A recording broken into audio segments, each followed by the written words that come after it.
Berjumpa kembali di channel Likitat Wijaya. Pada kesempatan kali ini saya akan menyajikan materi tentang organisasi Majelis Perwakilan Kelas atau MPK. Dalam hal ini materi ini saya sajikan dalam rangka kegiatan Diklat MPK di SMA Negeri 1 Selat. Selanjutnya tetap dukung channel ini dengan cara mengklik like, subscribe, dan bunyikan loncengnya untuk mendapatkan notifikasi video-video selanjutnya. Baik, kita mulai dari pemahaman tentang apa itu MPK.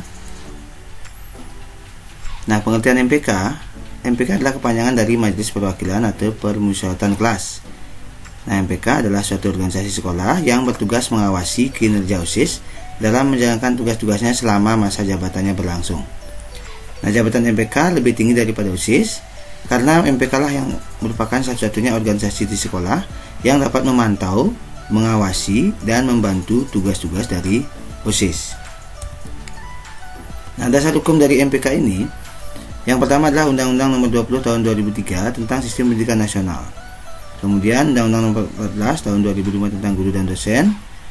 Berikutnya PP Republik Indonesia Nomor 32 Tahun 2013 tentang perubahan atas PP Nomor 19 Tahun 2005 tentang Standar Nasional Pendidikan. Kemudian Peraturan Presiden RI Nomor 7 Tahun 2005 tentang Rencana Pembangunan Jangka Menengah Nasional. Keputusan Mendikbud Nomor 0461/U/1984 tentang pembinaan siswaan, dan Keputusan Dirjen Dikdasmen Nomor 226/U/1992 tentang pedoman pembinaan siswaan. Nah, berikutnya tugas dan wewenang MPK. Tugas dan wewenang MPK dalam Keputusan Dirjen PDM Departemen Pendidikan dan Kebudayaan Republik Indonesia Nomor 239/C/N/81 tanggal 18 Agustus 1981, yaitu yang pertama adalah mewakili kelasnya dalam rapat perwakilan kelas.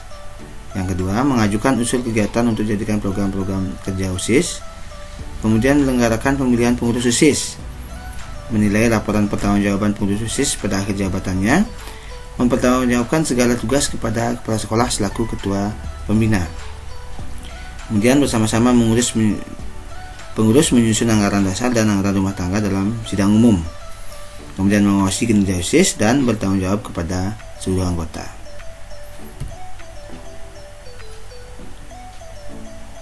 Nah, lainnya lagi, menyusun dan menetapkan anggaran dasar dan anggaran rumah tangga garis besar program kegiatan yang disahkan oleh kepala sekolah. Memilih, mengangkat, dan memberhentikan pengurus OSIS atas persetujuan forum sidang umum. Menjalankan fungsi pengawasan dan evaluasi terhadap OSIS berdasarkan garis besar kerja program kerja. Kemudian menjalankan fungsi legislator sebagai sarana aspirasi siswa yang kemudian diteruskan kepada pihak sekolah melalui OSIS. Mempertanggungjawabkan segala tugas kepada kepala sekolah, melakukan rapat majelis perwakilan kelas minimal 1 kali selama masa jabatannya, membuat garis-garis besar program kerja GBPK yang menjadi dasar dalam pelaksanaan program kerja OSIS, mempertanggungjawabkan segala tugas kepada kepala sekolah selaku ketua pembina MPK dan OSIS, membuat anggaran dasar anggaran rumah tangga bersama pengurus OSIS, menjalankan fungsi pengawasan dan evaluasi terhadap OSIS berdasarkan garis-garis besar program kerja. Berikutnya adalah anggota MPK. Anggota dari MPK merupakan perwakilan dari setiap kelas minimal 2 orang per kelas, atau merupakan siswa yang telah diseleksi oleh guru atau pengurus sebelumnya. Kemudian perwakilan kelas berjumlah 2 orang yang terdiri dari ketua kelas dan sekretaris kelas dari tiap-tiap kelas atau siswa-siswi terpilih yang sudah ditentukan jumlahnya. Ketua kelas dan sekretaris kelas ini dipilih setiap tahun ajaran baru dan memiliki masa jabatan 1 tahun pendidikan, ya, 1 tahun pelajaran sebenarnya. Tapi yang kita pakai di SMA Selat itu adalah 1 tahun anggaran. Jadi mulainya Januari dan berakhirnya Desember. Berikutnya syarat anggota. Yang pertama, bertakwa kepada Tuhan Yang Maha Esa. Kemudian yang kedua, terdakwa sebagai siswa di sekolah yang bersangkutan, mampu menampung dan menyalurkan aspirasi kelas, dipilih berdasarkan musyawarah dan tanpa paksaan atau tekanan dari pihak lain, berpartisipasi dan dinamis di kelasnya, memiliki jiwa kepemimpinan, dapat bersikap netral, tidak mementingkan kepentingan kelompoknya, serta berkelakuan baik di dalam maupun di luar lingkungan sekolah. Nah, berikutnya adalah struktur pengurus MPK. Nah, dalam hal ini struktur pengurus MPK ini bersifat fleksibel, tergantung apa yang menjadi kesepakatan dari pembina dengan pengurus MPK. Yang pertama adalah ada ketua MPK tentunya, kemudian ada wakil ketua MPK, dalam hal ini ada 2, wakil ketua 1, wakil ketua 2, kemudian ada sekretaris 1, sekretaris 2. Nah, ini pola ini bisa dimodifikasi sesuai dengan kebutuhan. Nah, dalam hal ini yang mungkin penting adalah adanya komisi. Nah, kita bagi menjadi 5 komisi, yaitu komisi 1, 2, komisi 3, komisi 4, dan komisi 5. Nah, untuk komisi 1 itu adalah menaungi atau sebagai penampung dan penyelenggara aspirasi dan mengawasi Sekbid 1 dan 2. Kemudian komisi 2 sebagai humas dan mengawasi Sekbid 3 dan 4. Kemudian komisi 3 mengawasi ekskul dan mengawasi Sekbid 5 dan 6. Kemudian komisi 4 adalah mengurus ADLT dan mengawasi Sekbid 7 dan 8. Dan komisi 5 sebagai korektor dan pengawas Sekbid 9 dan 10. Nah, untuk masalah Sekbid nanti kita bisa diskusikan lebih jauh lagi. Yang jelas para pengurus yang sudah terpilih itu minimal memiliki gambaran tentang bagaimana sebenarnya struktur pengurus MPK. Kemudian kita lanjut ke tugas spesifik dari masing-masing pengurus. Yang pertama adalah tugas ketua, memimpin organisasi dengan baik dan bijaksana, mengkoordinasikan semua aparat kepengurusan, menetapkan kebijaksanaan yang telah dipersiapkan dan direncanakan oleh aparat kepengurusan, menetapkan kebijaksanaan dan mengambil keputusan berdasarkan musyawarah dan mufakat, setiap saat mengevaluasi kegiatan aparat kepengurusan, artinya mengevaluasi anggota pengurus seperti apa kinerjanya. Kemudian yang jelas memberikan saran kepada OSIS mengenai kegiatan di sekolah. Jadi melalui ketua lah saran dan apa yang menjadi aspirasi dari anggota setelah hasil rapat di MPK itu disampaikan kepada pengurus OSIS. Kemudian tugas wakil ketua, jadi ada 1 dan 2. Jadi bersama-sama dengan ketua menetapkan kebijaksanaan, memberikan saran kepada ketua dalam mengambil keputusan, menggantikan ketua jika berhalangan, membantu ketua dalam melaksanakan tugasnya, dan bertanggung jawab kepada ketua. Jadi jika seandainya ketua tidak adil dalam suatu kegiatan, maka wakillah yang bisa menggantikan. Kemudian sekretaris, karena di sini ada 2 sekretaris. Sekretaris 1 memberi saran atau masukan kepada ketua dalam mengambil keputusan, mendampingi ketua dalam memimpin setiap rapat, menyiarkan, mendistribusikan, dan menyimpan surat serta arsip yang berhubungan dengan pelaksanaan kegiatan, bertanggung jawab atas tertib administrasi organisasi, bertindak sebagai notulis dalam rapat atau diserahkan kepada sekretaris 2. Jadi tugas sekretaris ini adalah salah satu intinya adalah menjadi notulis setiap kegiatan rapat. Sekretaris juga hampir sama, jadi aktif membantu pelaksanaan tugas sekretaris, menggantikan sekretaris 1 jika sekretaris 2 berhalangan, memberi saran atau masukan kepada ketua MPK dalam mengambil keputusan. Nah, berikutnya cara kerja MPK. Nah, MPK mempunyai PK atau perwakilan kelas pada setiap kelas. MPK dapat menampung ide-ide dari perwakilan kelas yang merupakan masukan-masukan dari warga kelas tersebut. Setelah itu MPK menyerahkan ide tersebut kepada OSIS untuk kemudian deteksi kembali untuk dapat dijadikan sebagai program kerja OSIS. Nah, jadi OSIS dalam ini tidak perlu dapat menanyakan ide atau gagasan ya aspirasi kepada seluruh siswa. Jadi yang bertugas menampung ini adalah para perwakilan kelas yang menjadi pengurus MPK. Nah, dari sanalah maka MPK akan menggabungkan aspirasi atau ide tersebut, kemudian menyerahkannya kepada OSIS selaku eksekutor untuk menjalankan tugasnya sesuai dengan program kerja yang sudah dibuat atas dasar aspirasi dari warga sekolah. Kemudian sebelum OSIS menyerahkan ataupun melaporkan program kerjanya kepada pembina, OSIS harus merapatkan dalam rapat pleno terlebih dahulu dengan MPK dan perwakilan kelas dengan pembina OSIS sebagai penengah, di mana rapat atau sidang pleno diadakan 3 kali setahun, yaitu rapat pleno 1, laporan program kerja yang akan dilaksanakan dalam 1 tahun ke depan.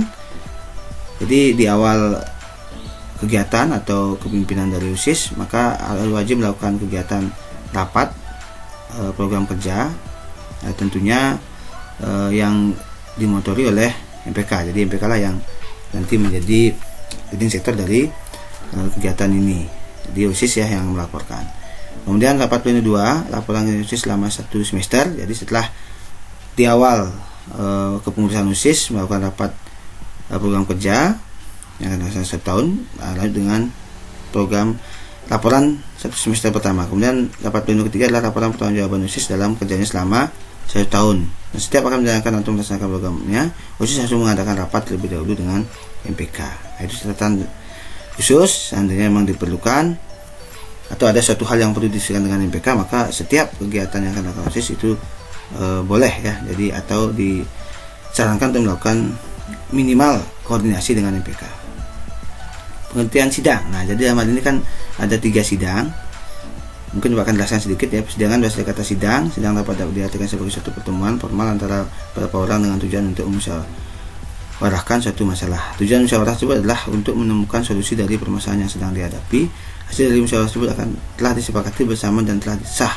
Pengesahan dilakukan oleh pimpinan sidang. Persidangan dapat diartikan sebagai suatu sarana yang digunakan untuk memusyawarahkan suatu masalah, untuk mendapatkan suatu keputusan resmi. Dalam pelaksanaan persidangan memiliki peraturan yang harus diikuti. Peraturan tersebut dibuat dengan jelas dan dikelola dengan baik. Nah, fungsi sidang sebagai sarana untuk bermusyawarah dalam pemecahan suatu permasalahan, untuk meninjau kembali keputusan yang telah diambil apakah sesuai terhadap masalah. Persidangan juga berfungsi untuk menyampaikan pendapat mengenai suatu permasalahan dan mencari solusi yang tepat. Berikutnya sebagai sarana untuk mempertanggungjawabkan laporan kerja.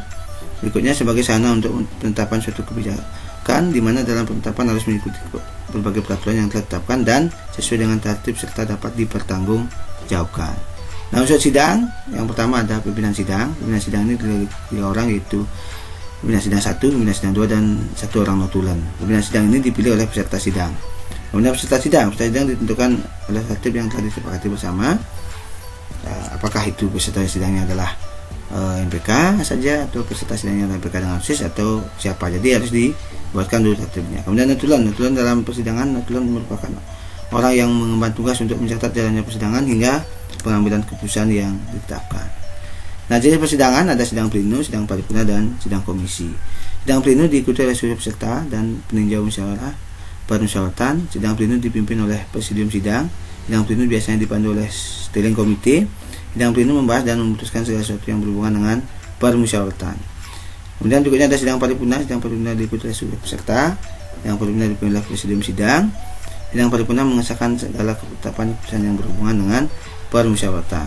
Dan terakhir sidang komisi. Komisi diikuti oleh anggota masing-masing komisi. Anggota komisi masing-masing komisi adalah peserta dan peninjau yang ditentukan oleh sidang pleno. Dan komisi dipimpin oleh seorang pemimpin dibantu oleh sekretaris. Pemimpin sidang komisi dipilih dan oleh anggota komisi. Dalam komisi tersebut, sidang komisi membahas materi yang menjadi tugas dari komisi yang bersangkutan. Dalam hal ini, nanti yang kita masukkan adalah sidang pleno. Ya, ada pleno 1, pleno 2, 3. Itulah yang nanti akan diadakan OSIS oleh MPK dengan pengurus OSIS. Nah, alat dan tempat sidang, yang pertama tentunya ketua sidang, yang kedua ada anggota, notulen, dan penasehat ya, alias pemimpin organisasi, bisa pembina, panitia pelaksana, peserta sidang, palu sidang. Nah, ini paling penting untuk menetapkan materi sidang dan sarana pelaksana sidang yang lain ya, misalnya pengeras suara dan sebagainya. Tahapan sidang pendahuluan dipimpin oleh kepala sekolah dan oleh ketua MPK atau yang telah ditentukan sebelumnya oleh kepala sekolah dan ketua MPK untuk menggantikannya. Sidang pleno dipimpin oleh ketua sidang dibantu dengan wakil ketua serta sekretaris yang ditetapkan. Sidang komisi dipimpin oleh ketua komisi, sekretaris sidang komisi yang telah ditunjuk oleh ketua komisi. Komisi bermusyawarah dan mengambil keputusan mengenai permasalahan yang dibahas. Pimpinan sidang menyusun laporan hasil sidang dan dilaporkan atau diajukan pada sidang paripurna. Laporan telah ditandatangani oleh ketua dan sekretaris sidang komisi dan diajukan pada sidang paripurna untuk disahkan. Jadi mulai ada sidang pleno, kemudian pleno ini membagi sidangnya ke komisi, dari komisi ini dilaporkan untuk nanti dibawa ke paripurna untuk disahkan. Nah, aturan dari ketok palu, 1 kali ketokan, jadi menerima dan menyerahkan pimpinan sidang. Jadi jika 1 kali ketukan itu tujuannya adalah menerima dan menyerahkan pimpinan sidang, mengesahkan keputusan poin per poin, men-scoring dan mencabut kembali scoring yang waktunya tidak terlalu lama. Jika jadi keributan maka dilakukan skor ya. Kemudian mencabut kembali dan membatalkan ketukan terdahulu yang dianggap keliru, memberi peringatan kepada peserta sidang. Kemudian 2 kali ketukan. Nah, ini men-scoring atau mencabut kembali scoring yang dalam waktu yang cukup lama. Ya, jadi seandainya terjadi suatu hal yang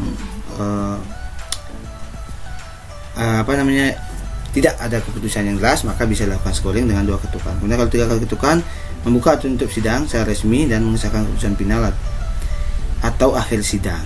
Jadi kalau keputusan ditetapkan maka ketukan palunya adalah 3 kali. Kemudian keputusan undang-undang itu menentukan peserta sidang atau quorum. Jadi seandainya peserta sidang jadi keributan, maka ketukannya boleh lebih dari 3 kali atau berulang-ulang. Baik, jadi kita menuju ke kesimpulan. Yang jelas, satu, bahwa tugas utama dari MPK adalah memantau, mengawasi, dan mengevaluasi kinerja OSIS selama masa jabatannya. MPK menetapkan daftar calon pengurus OSIS untuk kemudian dipilih menjadi ketua. Kemudian anggota MPK dari 2 perwakilan tiap kelas. Sebelum menjadi anggota MPK terlebih dahulu dilakukan musyawarah di kelas masing-masing untuk ditetapkan 2 orang perwakilan.